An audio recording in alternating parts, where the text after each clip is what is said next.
बिस्मिल्लाहिर्रहमानिर्रहीम अस्सलाम वालेकुम जी। आज हम आपके साथ बहुत ही ज़बरदस्त से आइडिया लेके आए हैं जो आपके लिए बहुत ही यूज़फुल होंगे। हम इस तरह की बेकार चीज़ों से आपके लिए बहुत ही ज़बरदस्त आइडिया लेके आते हैं जो आप लोग बहुत ही पसंद करते हैं। तो चलें जी, हम इन्हें बनाना स्टार्ट करते हैं। तो ये हमने इस तरह की बारबेक्यू स्टिक ली हैं।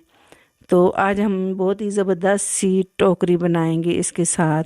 तो ये मैंने 5 बारबेक्यू स्टिक इस तरह से जोड़ दी हैं। तो ये देखिए जी, मैंने इन्हें इस तरह से जोड़ लिया है। आप जितनी बड़ी टोकरी बनाना चाहते हैं उसके हिसाब से आप स्टिक लगा सकते हैं। तो मैंने 5 लगा दी हैं। अब इनके ऊपर ग्लू लगा के मैं इन्हें जो है इसके ऊपर एक स्टिक और लगा दी है मैंने।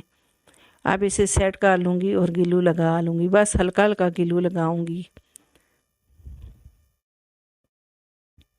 तो ये देखें जी, मैंने लगा दिया है ये इस तरह से ग्लू और इन्हें सेट कर दिया है। अब मैं इस आगे ऊपर और लगा दूँगी स्टिक, हल्का हल्का ग्लू लगा के।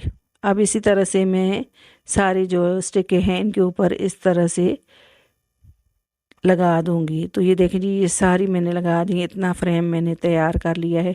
अब जो फालतू वाली हैं तो स्टिक तो इनको कटिंग कर लेंगे। पहले भी इन्हें कटिंग करके हम साइज लेके तो इनको लगा सकते हैं, लेकिन इस तरह से सही तरह से हम बॉक्स बना सकते हैं। तो ये दोबारा से मैं इनको जो है ग्लू लगा के तो जोड़ दूँगी। अब साइड वाली भी मैं कटिंग कर लूँगी। तो मैंने हल्का हल्का ग्लू लगाया था, तो अब मैं दोबारा से इसके ऊपर ग्लू लगा के इनको पक्का कर दूँगी। तो इसी तरह से ये सारे फ्रेम मैंने बना के तैयार कर लिए हैं टोकरी के हिसाब से, छोटे वाले भी और बड़े वाले भी, और नीचे वाली साइड पे जो लगाएंगे वो भी मैंने तैयार कर लिए। अब ग्लू लगा के इन्हें मैं जोड़ लूँगी फ्रेम को। तो ये देखें जी, मैंने ग्लू लगा दिया है साइड पे। अब हम जो है इनको जोड़ के इसके ऊपर हम रस्सी भी लगाएंगे तो ये अच्छी मजबूत सी हमारी टोकरी बन जाएगी। तो अब साइड वाली भी मैं इसी तरह से फ्रेम लगा लूँगी। जो मैंने साइड वाली फ्रेम बनाया है तो ये मैंने इस तरह से इनको ग्लू के साथ जोड़ लिया है। इनको पक्का कर दूंगी मैं। तो इस तरह की चीज़ें आप बनाएं, ये बहुत ही खूबसूरत बनती हैं और जो है देखने में भी ये खूबसूरत लगती हैं और अपने आप घर को डेकोरेशन कर सकते हैं इन चीज़ों से। तो आप चाहें तो इस तरह से भी बारबेक्यू स्टिक की टोकरी को रख सकते हैं, लेकिन मैं इसके ऊपर ब्लैक कलर कर दूंगी। तो ये मैंने ब्लैक कलर कर लिया है, एक्रेलिक कलर लिया है मैंने, तो ये कर लिया। आप पेंट पेंट जो होता है वो भी कर सकते हैं, ऑयल पेंट। तो टोकरी हमारी जो है कलर करके हमने इसको तैयार कर लिया और ये खुश्क हो गई। अब इस जो साइडें हैं तो इसके ऊपर हमने बारीक वाला जो रस्सी होती है वो लगा लेंगे इसके ऊपर। थोड़ा सा ग्लू लगा के इसे मैं इस तरह से जोड़ लूँगी और फिर सारा इनके ऊपर मैं लपेट दूँगी रस्सी को।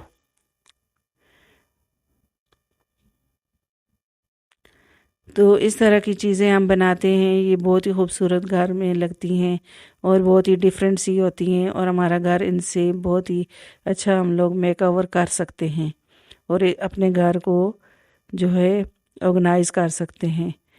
तो ये मैंने रस्सी लपेट दी है। अब इसी तरह से मैं आगे भी रस्सी लपेट दूंगी, नीचे वाली साइड पे भी, पूरी टोकरी पे इसी तरह से हम रस्सी लपेट देंगे।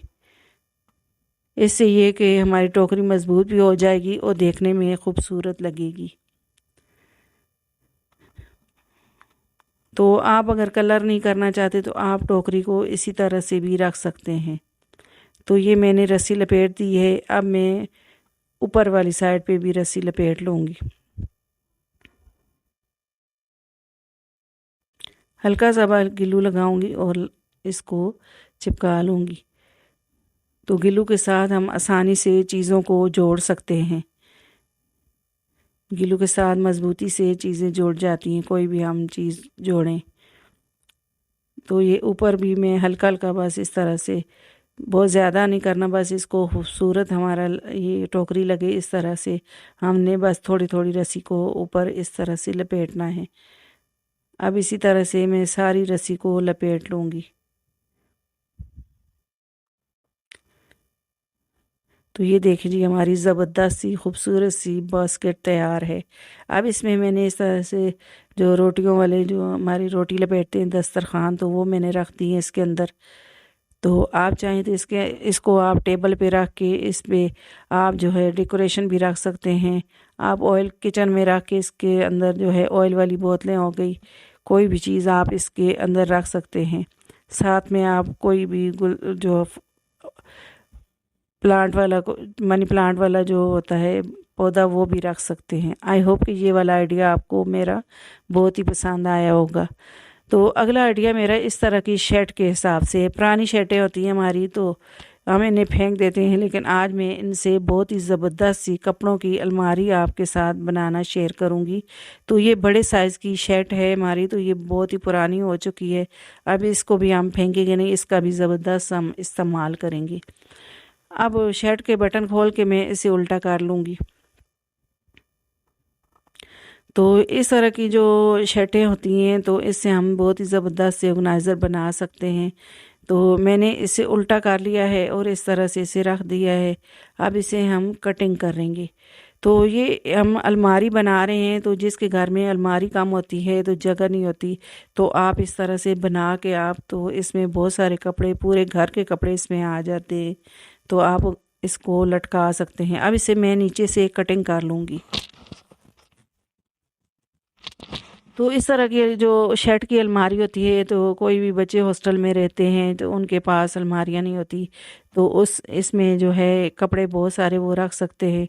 या कोई भी किसी के घर में अलमारी नहीं होती, तो या ज़्यादा अफराद होते हैं तो उनके कपड़े नहीं आप जो है अलमारी में रख सकते, तो इसमें बाहर लटका देते हैं, तो बहुत सारी मिट्टी भी लगती है कपड़ों को।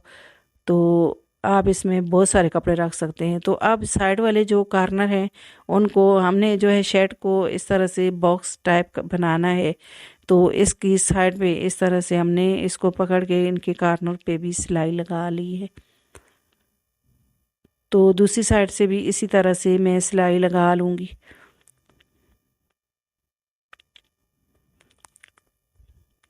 तो ये देखें जी, मैंने ये मोटे धागे से इसको सी लिया है। तो आप चाहे तो इसे मशीन से भी सी सकते हैं, लेकिन किसी के पास जो है मशीन नहीं होती तो वो हाथ से भी इसे अलमारी को बना सकता है। तो इस तरह से मैंने इसको सी लिया। अब एक कार्डबोर्ड का पीस लिया है, ये इस तरह से हम नीचे वाली साइड में रख देंगे। तो अगर नहीं है तो आप इस तरह से भी इसको रख सकते हैं कपड़ों को। तो मैंने ये देखें जी, अलमारी के हिसाब से इसे बना लिया है। तो ये मैंने 2 बटन बंद कर दिए हैं। तो अब इस ऊपर वाले भी जगह पे हम हैंगर लगाएंगे। तो ये मैंने मज़बूत वाले 2 हैंगर लिए हैं, तो प्लास्टिक वाले हैंगर नहीं लेने, हमने बहुत सारे इसमें कपड़े रखने हैं, तो इसलिए मैंने इसमें लोहे वाले हैंगर लिए हैं जो मज़बूत वाले हैं। तो इनको मैं दोनों को ज्वाइंट कर दूंगी, ताकि हम ढेर सारे इसमें कपड़े रखेंगे तो ये जो है हमारा हैंगर टूटे नहीं। अगर हम प्लास्टिक वाला हैंगर लगाएं इसमें तो ये जो है ज़्यादा कपड़े रखेंगे तो ये टूट जाएगा। अगर आपके पास हैंगर भी नहीं है तो इस जगह पे आप कोई भी मोटा सा जो कोई भी लकड़ी का डंडा हो तो वो भी इसमें लगा के अलमारी में लगा दें। तो ये देखिए जी, मैंने इसमें ढेर सारे कपड़े रख दिए हैं। पूरे घर के आप कपड़े इसमें रख सकते हैं और आपको टेंशन भी नहीं, मट्टी भी नहीं लगेगी। आप इसको इस तरह से बाहर भी लटका सकते हैं और इसको अलमारी में भी लगा सकते हैं। तो ये देखिए जी, हमारी ज़बरदस्त सी अलमारी तैयार है। आई होप कि ये वाला आइडिया आपको मेरा बहुत ही अच्छा लगा होगा। अब अगला आइडिया इस तरह के बैग के हिसाब से, ये इस तरह के बैग होते हैं, हम शॉपिंग करके लेके आते हैं, तो पुराने से भी होते हैं तो हम इन्हें फेंक देते हैं। तो इनको फेंकने से अच्छा है कि हम इसका अच्छा सा यूज़ करें। तो शापर को मैंने उल्टा कर दिया है। तो इसको मैंने उल्टा करके इसके इस तरह से नीचे से फोल्ड कर दिया है। अब अंदर की साइड इसके हैंडल को फोल्ड करेंगे। अब दोबारा से फिर इसको फोल्ड करेंगे हम। तो ये हमारा ज़बरदस्त सा जो है ऑर्गेनाइज़र तैयार हो जाएगा। तो मैंने इसे 3 साइड से फोल्ड कर दी है। अब अगर आप चाहें तो इस साइज़ पे भी इसको छोड़ सकते हैं, लेकिन मैंने इसमें मोज़े रखने हैं। तो जितने साइज़ का आपको ऑर्गेनाइज़र चाहिए उसके हिसाब से आप इसे फ़ोल्ड करें। तो नीचे से मैंने सेट कर दिया है, तो मैंने इसको इतना तैयार किया है। अब इसके अंदर हम कार्डबोर्ड का पीस लगाएंगे। तो ये देखें जी, इसमें हम कार्डबोर्ड लगा देंगे तो हमने इसमें सॉक्स रखने हैं। तो कार्डबोर्ड को हम इस ऑर्गेनाइज़र के मुताबिक कटिंग कर लेंगे। तो ये देखें जी, इसके नीचे मैंने इस तरह से कार्डबोर्ड लगा दिया है ताकि ये बास्केट टाइप बन जाए। तो आप अगर बड़ी चीज़ रखना चाहते हैं तो इसको बड़ी तरीके से इसको फोल्ड करें, लेकिन मैं इसमें सॉक्स रखूँगी तो उसी हिसाब से मैं साइज़ करके तो मैं सॉक्स के हिसाब से इसे फोल्ड करूँगी। तो ये हमारी ज़बरदस्त सी बास्केट बन गई। अब मोज़े हमने लिए हैं और इनको हम जो है फ़ोल्ड करने का तरीका आपको बताएंगे। तो इस तरह से मोज़ों को फ़ोल्ड करके रखें तो आपके मोज़े घूमेंगे भी नहीं। बहुत ही मसला होता है, एक मोज़ा मिलता है एक नहीं मिलता तो बड़ा मसला हो जाता है। तो इस तरह से आप मोज़ों को फ़ोल्ड करके रखें। जब भी आप इन्हें वॉश करें तो इस तरह से फ़ोल्ड करें तो आपके मोज़े घूमेंगे भी नहीं और आपको मिल जाएंगे एक जगह पे। तो इस तरह की घर में शॉपर ख़राब हो जाते हैं तो आप इस तरह से मोज़ों को फ़ोल्ड करके तो आप इनमें रख सकते हैं। तो ये देखा जी, हमने दो ज़बरदस्त से आइडिया आपको जो है मोज़े फ़ोल्ड करने की दिखाए हैं। तो ये कितने प्यारे हमारे मोज़े फ़ोल्ड किए हुए लग रहे हैं। तो मैं इनको जो है इस बास्केट में रख दूँगी। तो ढेर सारे इसमें सॉक्स आ जाते हैं, तो मैंने ये सारे इसके अंदर ये देख ली बास्केट के अंदर रख दी हैं। तो इसको जो है आप इसके अंदर रख दें और अलमारी में रख दें तो आपको एक ही जगह पे आपके सॉक्स मिलेंगे। तो ये देखें जी, इनको मैंने इस तरह से सेट करके रख दिया है। हम इस तरह से चीज़ों को सेट करके रखें तो हम जो है आसानी से चीज़ें हमें मिल जाती हैं अलमारी में। तो आई होप कि ये वाला आइडिया भी आपको मेरा बहुत ही अच्छा लगा होगा।